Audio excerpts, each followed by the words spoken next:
Hola, bienvenidos a esta segunda cápsula de la unidad número 1 del curso de innovación en el diseño de espacios educativos.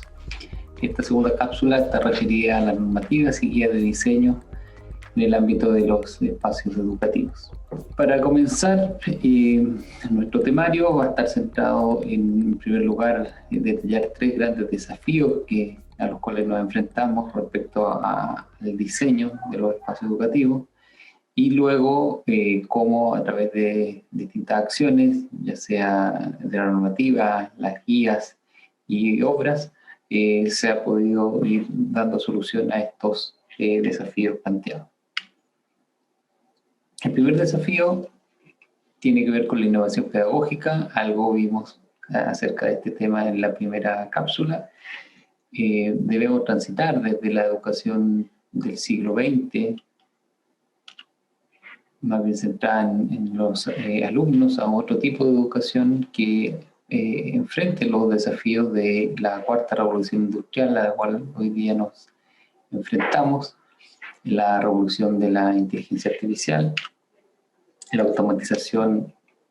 Vemos que está llegando a nuestras vidas cotidianas y se estima que en los próximos años el mundo del trabajo se va a ver muy afectado por el proceso de automatización.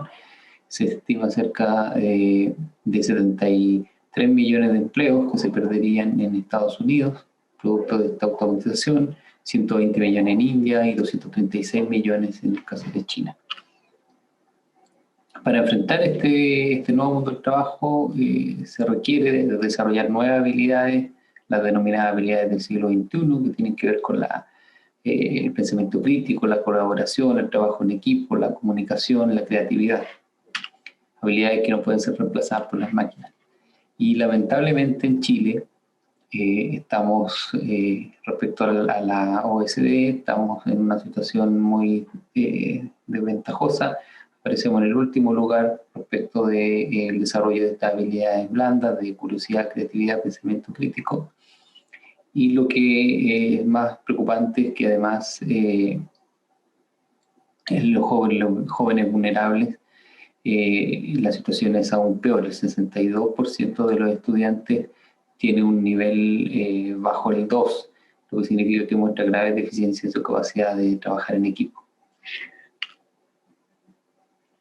Y para esto necesitamos, para avanzar, un cambio de paradigma, pasar de esta pedagogía del siglo XX centrada en los profesores, en un aprendizaje pasivo, más bien centrado en la memorización, hacia un aprendizaje activo que tenga como foco los estudiantes, con comunidades de aprendizaje incluso con distintas edades, distintos cursos, un aprendizaje basado en la experimentación y en el desarrollo de proyectos. Y para esto obviamente necesitamos espacios distintos, nuevos espacios confortables, innovadores, flexibles, que estén acordes a estos aprendizajes del siglo XXI. Debemos transitar desde estas tipologías asociadas a una era industrial del siglo XX, donde se producían trabajadores, ¿cierto?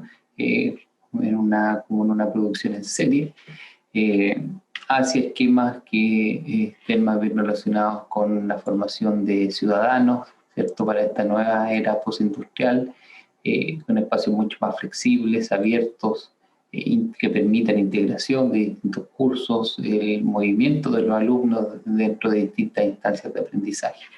Y aquí nos hacemos también la primera pregunta respecto a si es posible innovar con los estándares actuales. ¿Y por qué aparece acá una imagen de Afganistán? Simplemente porque es prácticamente el único país que tiene estándares inferiores al nuestro. Afganistán tiene un estándar de 0,9 metros cuadrados por alumno. Nosotros estamos levemente superior, en 1,1 metros cuadrados por alumno de superficie por alumno en sala, muy lejano de los países desarrollados y primeros lugares en el ámbito de la educación, como Canadá, Australia, Reino Unido, que bordea los 3 metros cuadrados por alumno. Este es un esquema de una sala tradicional en Chile, con este estándar de 1,1 metro cuadrado por alumno, en el cual difícilmente se pueden producir otras actividades distintas al discurso frontal. Es una asociación de puestos, ¿cierto?, mirando al pizarrón, con espacios muy reducidos para el tránsito de alumnos y la interacción con el profesor. Y tenemos, por otro lado, el problema que, además de ser uno de los países con estándar de metro cuadrado más bajo del mundo, incluso inferior a países más pobres de América Latina, tenemos, por otro lado, un costo de construcción muy alto, el segundo costo de construcción más alto en América Latina después de Barbados, lo que obviamente complejiza la situación. Es difícil poder construir disponer de mayor superficie si el costo de esa superficie es tan alto. Y la idea es que podamos avanzar hacia modelos de este tipo, escuelas con espacios innovadores, como este ejemplo en Brasil, que tiene distintos paneles móviles que van configurando espacios educativos de acuerdo a los requerimientos de cada momento. Y vemos un pequeño grupo de alumnos, la profesora, utilizando parte de estos muros de soporte móviles.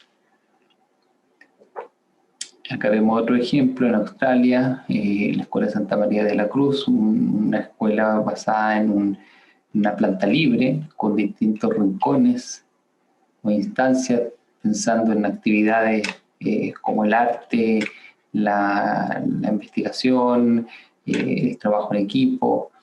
Aquí podemos ver la planta. Aquí no vemos pasillos y aulas, sino un gran salón en el cual ocurren estas instancias de aprendizaje.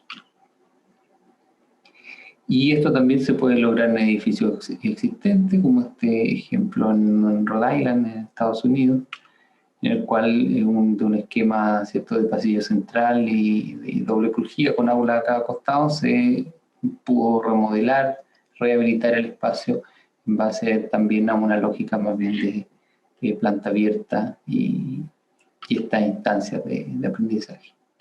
El segundo desafío que tenemos tiene que ver con el estado de la infraestructura. También lo vimos en la cápsula anterior, hay cerca de 9.800.000 metros cuadrados construidos a nivel nacional en el ámbito de las escuelas y liceos públicos. Y este parque presenta un deterioro importante, principalmente debido a la data de su construcción de muchas de estas escuelas y liceos, problemas también asociados a materialidades insuficientes como el adobe, el asbesto, cemento, cubiertas, escuelas construidas de emergencia en construcciones tipo media agua o containers. Problemas también asociados a déficit normativo de accesibilidad, un requerimiento relativamente nuevo y que por lo tanto muchas de nuestras escuelas y liceos no cumplen con estas condiciones de inclusión. Y en términos de calefacción o de confort, también hay muchas escuelas que presentan problemas. En el caso de la zona sur, muchas, 32,5% tienen sistemas que cubren solo parte de la superficie y no otorgan condiciones de confort a la totalidad de los espacios. Muchos de ellos corresponden a sistemas en base estufa y no sistemas centralizados. Y sobre el 70% utiliza leña como combustible, que sabemos en muchos de los casos es leña húmeda con los consecuentes problemas de contaminación en las ciudades del sur.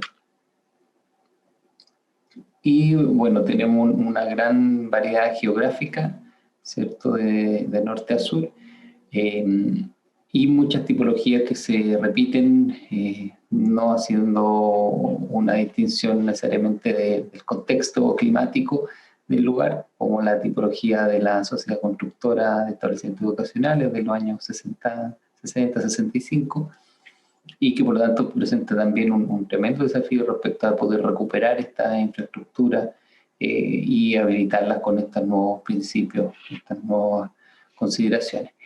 Justamente el tercer desafío tiene que ver con las condiciones de habitabilidad. Aquí vemos un aula de esta tipología que comentábamos recién, de la sociedad constructora.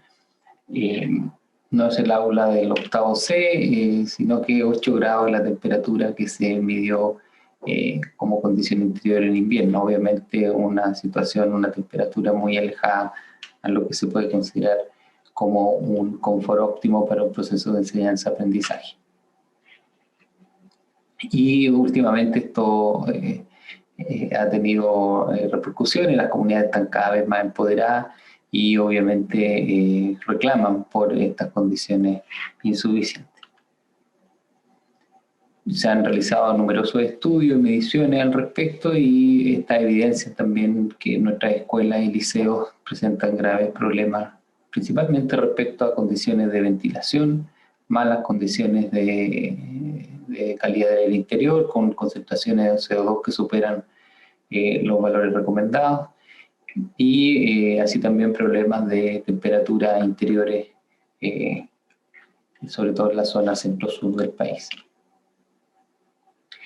Y respecto a las acciones tomadas, en primer lugar, bueno, tenemos la normativa aplicable. Lamentablemente la normativa tiene una data considerable.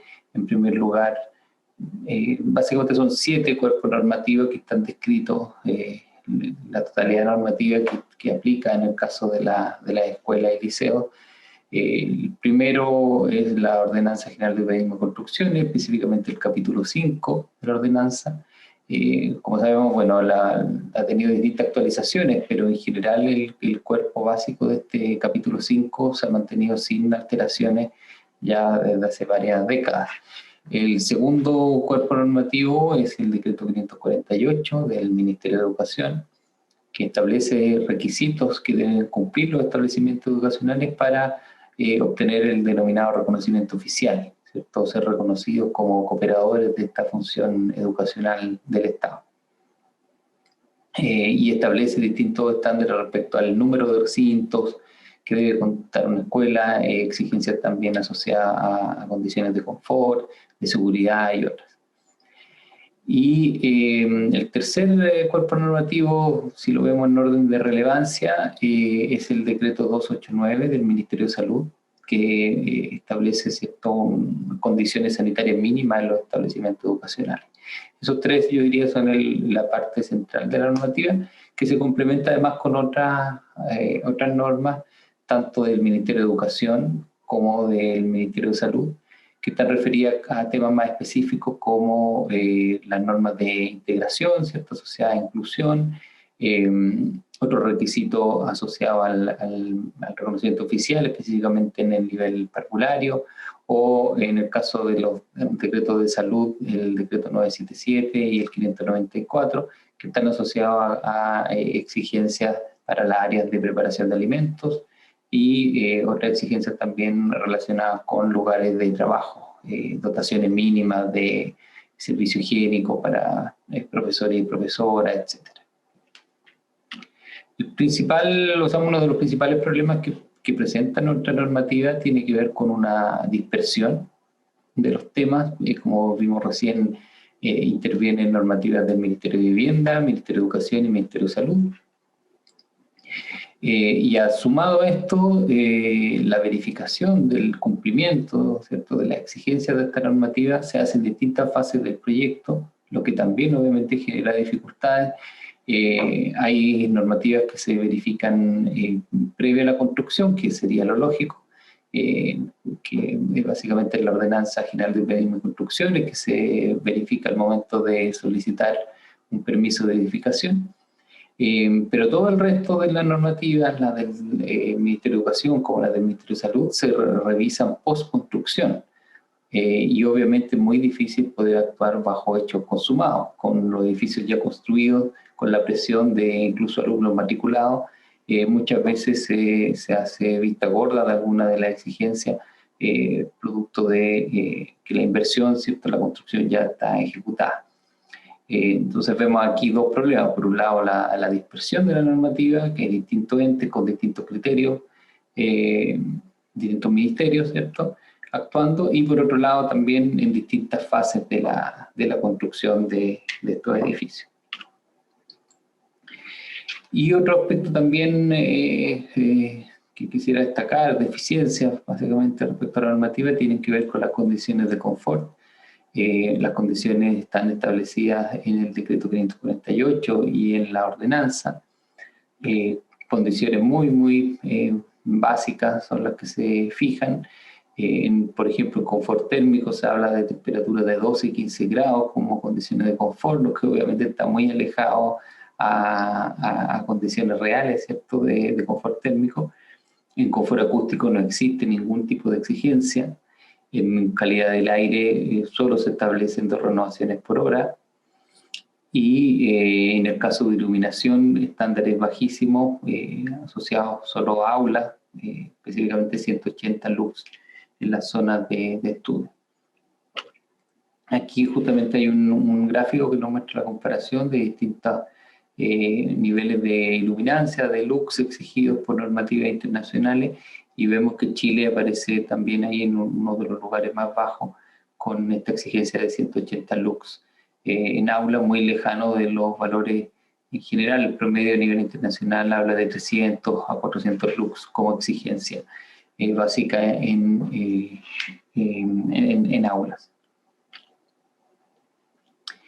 El segundo ámbito de acción tiene que ver que justamente para poder resolver estas deficiencias que presenta la normativa, específicamente en el ámbito de las construcciones con financiamiento público, escuelas públicas, ya sea de municipios, servicios locales o liceos de administración delegada, se han establecido exigencias asociadas a guías, ¿cierto?, con estándares de calidad que aseguran que estas inversiones públicas puedan tener mejores condiciones para estas innovaciones pedagógicas, que es lo que estamos tratando de implementar. Aquí podemos ver una muestra de 4 guías que se han desarrollado en el último tiempo, guías para el ámbito de construcciones nuevas, proyectos de ampliación, reposición, donde obviamente es más fácil poder incluir estos nuevos criterios, pero también hay otro tipo de guía y recomendaciones asociadas a intervenciones de conservación en edificios existentes, guías también que incluyen el proceso de participación de las comunidades educativas, que hoy día es cada vez más relevante que ellos puedan participar desde las fases tempranas del diseño y hasta la construcción misma y la entrega posterior de las nuevas construcciones o remodelaciones. Y otra guía también asociada a planes más específicos, con recomendaciones técnicas, por ejemplo, en cuanto a la habilitación de aulas existentes, pero con adaptaciones para las pedagogías del siglo XXI. Respecto a esta guía de estándares, yo quisiera recalcar hacer un énfasis en 3 puntos. Primero tiene que ver con los estándares de superficie. Aquí ya desde el año 2015 se estableció un estándar muy superior a la norma vigente de 1,1 metro cuadrado por alumno. Se estableció que para construcciones públicas, en caso de aulas nuevas, el estándar sería de 2 metros cuadrados por alumno mínimo, y en el caso de aulas existentes, ¿cierto?, que se remodelen, 1,5 metros cuadrados por alumno, lo cual es posible considerando además la rebaja en el número, en la matrícula permitida por curso, de los 45 alumnos que tradicionalmente han tenido nuestra sala de clase, a 35 estudiantes por curso, en función de la nueva ley de educación pública promulgada el año 2018, que establece este nuevo estándar. Y eso ha permitido que en aulas existentes se pueda mejorar el estándar del 1,1 por lo menos a 1,5 metros cuadrados. Pero en el caso, como digo, de aulas nuevas, el mínimo son 2 metros cuadrados por alumno. Y en el caso de educación parvularia, este estándar sube a 2,3 metros cuadrados, y en el caso de educación especial a 2,7 metros cuadrados por alumno. ¿Y cómo es posible realizar este aumento de superficie sin impactar los costos? Aquí, bueno, se hizo un análisis respecto a las superficies totales construidas, distintos referentes, tanto a nivel internacional como nacional. Aquí vemos el análisis de 28 casos de construcciones escolares recientes en distintos países. Y se determina en este caso un un estándar promedio de 12,4 metros cuadrados por alumno como global construido. Si lo analizamos con la realidad nacional, aquí tenemos en primer lugar un cuadro que resume 25 casos de establecimientos particulares pagados, principalmente en la región metropolitana, en los cuales vemos estándares muy altos de metros cuadrados por alumno, en algunos casos llegando a los 28 metros cuadrados, 24 metros cuadrados por alumno como superficie global. Pero como promedio, si consideramos estos 25 casos, llegamos a 14 metros cuadrados por alumno, no tan elevados respecto a los casos analizados anteriormente, que llegaban a los 12 metros cuadrados por alumno. Y respecto a las construcciones públicas con financiamiento estatal, aquí hay una primera muestra de 21 casos que han obtenido, ¿cierto?, la certificación edificio sustentable, en el cual el estándar llega a 11,9 metros cuadrados por alumno. Si ven, tampoco muy lejano al total construido en el caso de los colegios particulares. Y aquí hay una muestra más amplia todavía de 79 casos de edificaciones entre el año 2010 y 2018 realizadas por la Dirección de Arquitectura del Ministerio de Obras Públicas, en las cuales el promedio también llega a cerca de los 12 metros cuadrados, 12,3 metros cuadrados por alumno. Por lo tanto, la conclusión de esto es que en términos globales nuestras escuelas y liceos tienen superficies amplias, no son superficies exiguas si lo comparamos a nivel internacional o con referentes nacionales en el ámbito particular subvencionado. Lo que ocurre es que muchas veces se sacrifica el tamaño del aula por esta normativa estricta del 1,1 metro cuadrado por alumno para disponer de otras superficies que aumentan, ¿cierto?, esta área global, una serie de recintos complementarios de laboratorios, talleres, gimnasios, que obviamente impactan en el total de superficie construida y en los costos asociados. Por lo tanto, las recomendaciones y los estándares que hemos fijado, ¿cierto?, se hacen posibles toda vez que aplicamos principios de optimización, flexibilidad y multifuncionalidad. Esto es fijar primero estándares globales financiables por alumno en función de la matrícula del establecimiento, perdón, de la capacidad del establecimiento educacional. Se ha fijado, por ejemplo, en capacidades de hasta 20 alumnos, escuelas pequeñas, escuelas rurales, 25 metros cuadrados por alumno, entre 21 a 140 alumnos, 16 metros cuadrados por alumno, entre 141 y 280 estudiantes, 13 metros cuadrados por alumno, y cuando la capacidad es superior a 280 alumnos, 10 metros cuadrados por alumno. Por lo tanto, con esta medida en primer lugar, se controlan los metros cuadrados globales a construir, de manera que los presupuestos no se eleven en demasía y permitan finalmente poder ampliar el tamaño de las aulas, donde los niños y niñas pasan la mayor parte del tiempo y donde se produce principalmente el proceso de enseñanza-aprendizaje. Por lo tanto, al fijar estos criterios de constructibilidad máxima, de superficie máxima financiera, se da el espacio para que otros recintos centrales, como son la aula u otros espacios pedagógicos, puedan crecer en su área proyectada. El segundo tema asociado a estas nuevas guías o estándares tiene que ver con las condiciones de confort, que como vimos era una de las falencias más graves que presenta nuestra normativa educacional. Para enfrentar este déficit, en un comienzo se construyeron ciertos estándares propios, pero a partir del año 2015, con el lanzamiento de la certificación Edificio Sustentable por parte del Instituto de la Construcción, el Ministerio de Educación, que fue parte del proceso de creación de esta certificación, se decidió en el fondo establecer como una exigencia para todo nuevo proyecto la obtención de esta certificación CES. No como una condición voluntaria, ¿cierto?, como en general opera la certificación, sino que aquí es una exigencia más para obtener el financiamiento. Y en el caso específico de algunos puntajes críticos, por ejemplo, asociados a la envolvente térmica, se fijaron puntaje mínimo a obtener por los proyectos.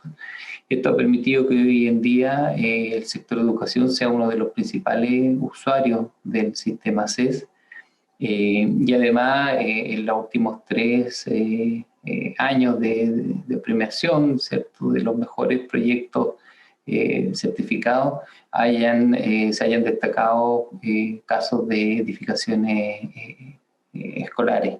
¿Ya? Han salido destacados obteniendo lugares en estas premiaciones. Y el tercer punto que quisiera destacar respecto a estos estándares tiene que ver con espacios muchas veces olvidados dentro de la escuela y liceo, los patios, las áreas de juegos. En general vemos que los patios escolares chilenos se caracterizan por un foco principalmente en el juego deportivo, en las multicanchas, superficie extremadamente pavimentada y sin espacios diversos para actividades de niños y niñas. Aquí en las guías y recomendaciones se han establecido tanto nuevas exigencias respecto a las superficies de patio y al tipo de cerramiento que deben tener estos patios, obviamente adecuados a nuestras características climáticas y geográficas, y además exigencias asociadas al tipo de superficie. Respecto al cerramiento, en función de las zonas térmicas, las nuevas zonas térmicas de la reglamentación en MIMBU que está aún en estudio, se han fijado porcentajes de superficie que debe cumplir con cierto nivel de cerramiento. Obviamente en la zona norte hay un porcentaje asociado a patio cubierto, no es obligatorio contar con un patio cerrado, como si ya lo empieza a hacer a partir de la zona centro y zona sur, donde se empieza a aparecer un porcentaje asociado a superficies cerradas, protegidas del clima, más temperadas, y obviamente en la zona ya extrema, surextrema, ese porcentaje es mucho más importante, un 18%, de la superficie total de patio debiese cumplir con esta condición, de manera de permitir que los alumnos y alumnas puedan tener estos espacios de recreación aún en los climas más extremos. Y si lo vemos, estos mismos porcentajes, pero en términos de metros cuadrados por alumno, estos son los indicadores. Se está estableciendo en este caso un total de 1,4 metros cuadrados por alumno asociado a esta exigencia. En el caso de la zona norte, 0,4 metros cuadrados patio cubierto y al menos 1 metro cuadrado por alumno descubierto. Esto se suma al estándar básico, ¿cierto?, de 2,5 metros cuadrados por alumno que establece la ordenanza. En el fondo, dentro de ese global de patios, aquí se establecen un porcentaje mínimo que debe cumplir con un determinado nivel de cerramiento.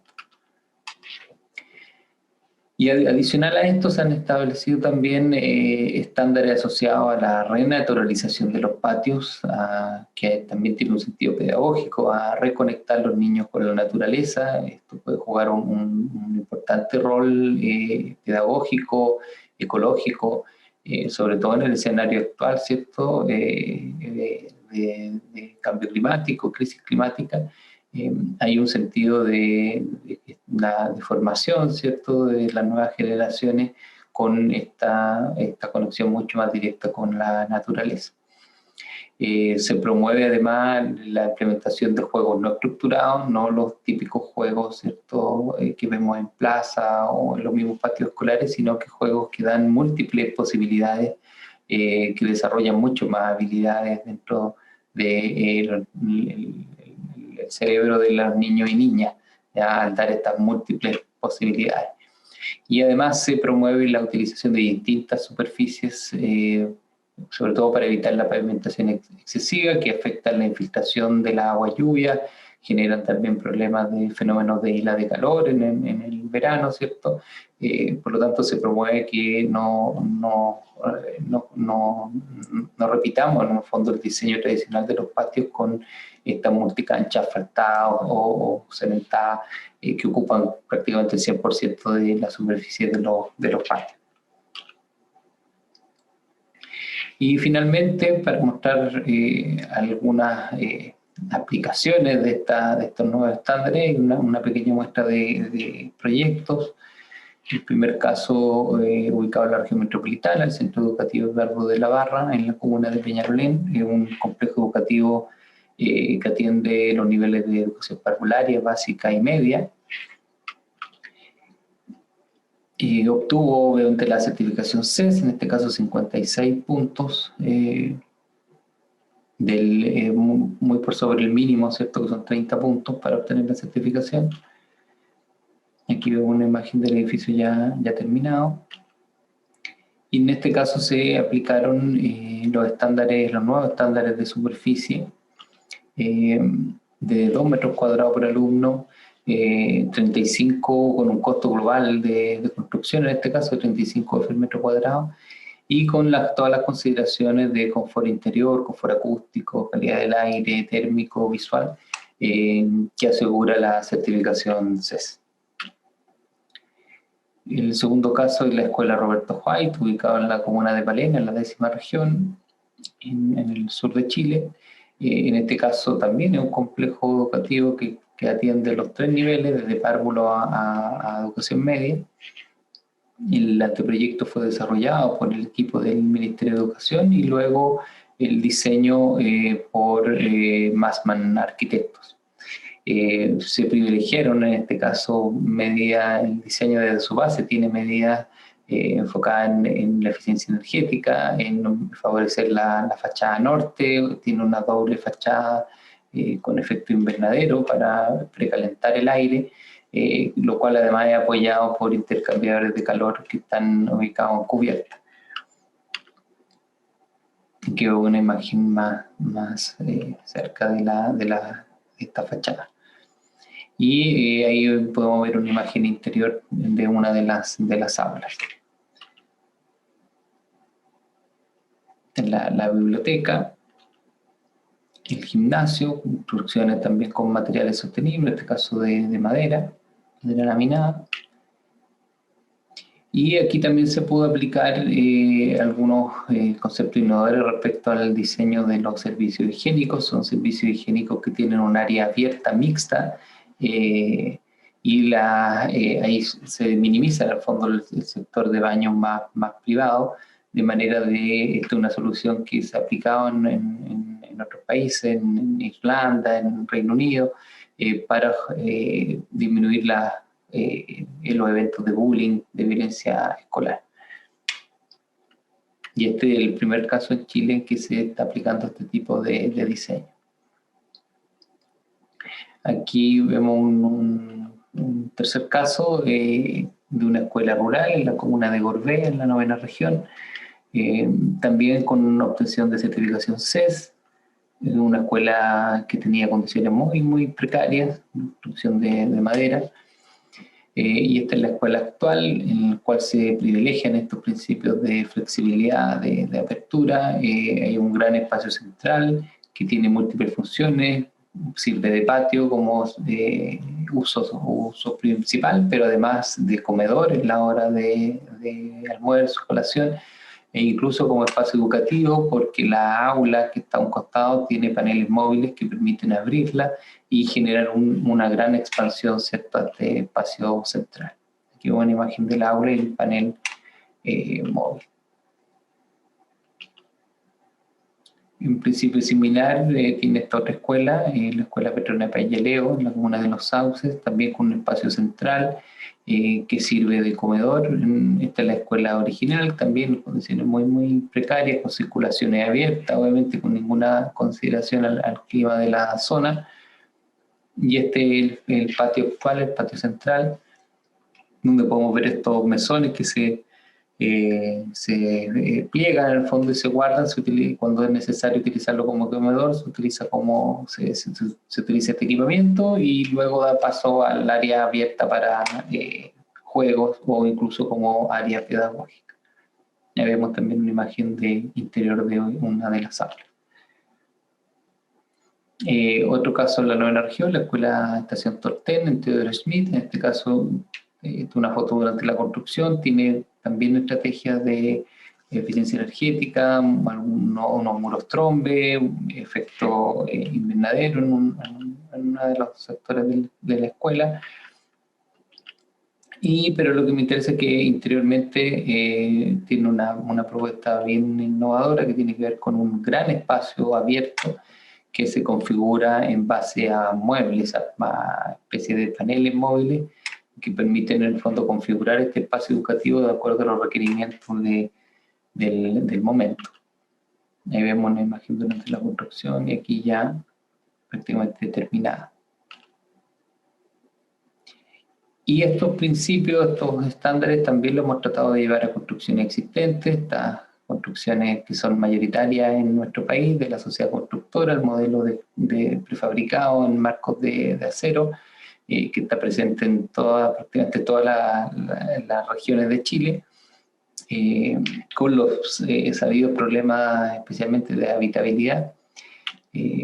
Se ha planteado un plan especial para ir recuperando estas escuelas, tanto desde el punto de vista interior, de cómo habilitar aulas que respondan a estos requerimientos de la pedagogía del siglo XXI y dejen atrás el discurso frontal, como también respecto de su habitabilidad, considerando algunos proyectos de reacondicionamiento térmico con recambio de envolvente, mejora, ¿cierto?, obviamente de la aislación térmica, etc. Y justamente en este plan de habitabilidad y eficiencia energética, en este caso apoyado también por un convenio firmado con el Ministerio de Energía, hemos estado desarrollando algunos proyectos en este sentido. Este es un ejemplo, el Colegio de Gran Bretaña en el servicio local de Andalien Sur en Concepción.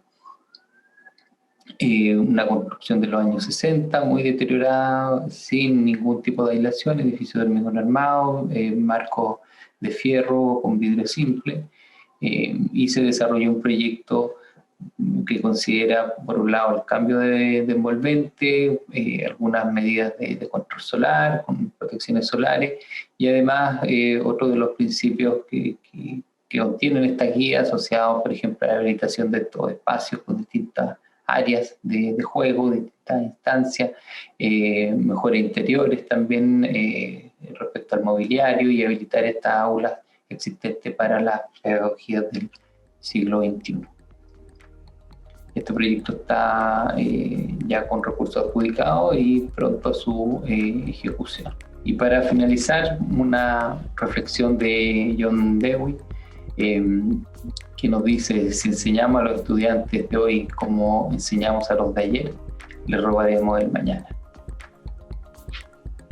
Un llamado a diseñar espacios acordes a estas nuevas pedagogías y a lo que requieren estas nuevas generaciones. Muchas gracias.